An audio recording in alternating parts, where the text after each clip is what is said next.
Plato's allegory of the cave is one of philosophy's oldest stories and one of its best. In the story, there are people who have lived their whole lives chained in a cave, and they're forced to look at the wall.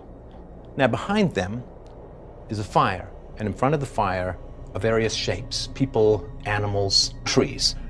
And they see, against the flickering firelight of the cave wall, these shapes, and they think that they're looking at reality.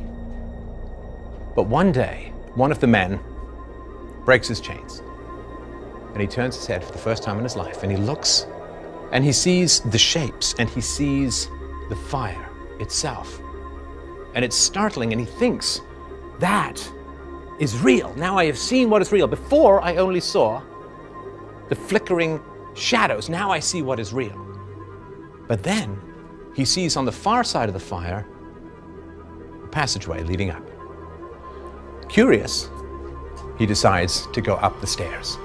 And he climbs the stairs one by one, and he begins to see the lights. Not of the flickering shadows, not of the fire, not of the shapes, but of the world itself.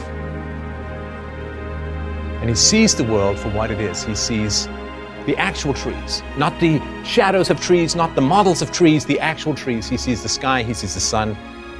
It all becomes blindingly clear to him, and he realizes that he has spent his life imprisoned into a false reality.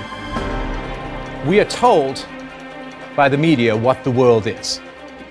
We are told by the media what is right, what is wrong, what to believe, who to love, who to hate. These are just shadows on the wall of the cave. And then the thought comes to his mind as he regards this beauty, and he says, I must share this with the people below, with my friends, my companions, my compatriots chained in the cave. So he takes a last look to drink in the glory of everything that he sees. And then, with excitement, with joy, with anticipation, he turns back down into the cave.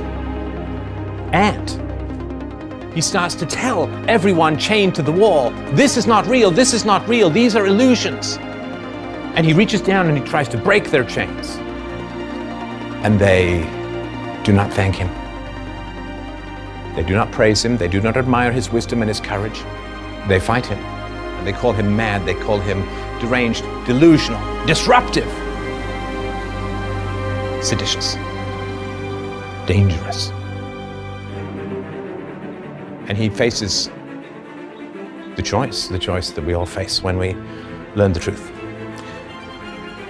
Do we stay where we are hated, down in the dungeons, among the enslaved, mentally? Do we stay among those fixated on their screens who will not tear their eyes away from a manufactured reality to look at the world itself?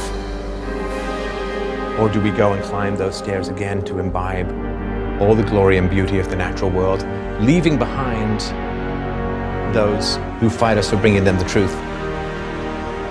I say stand and fight. What is the glory of the world if we must drink it in solitude? What is the beauty of the planet if we must view it alone? We have an obligation, if we have seen the truth, to wrestle the lies from the minds of those stuck in the cave. The cave is the manufactured reality of those who would control us by controlling what we think.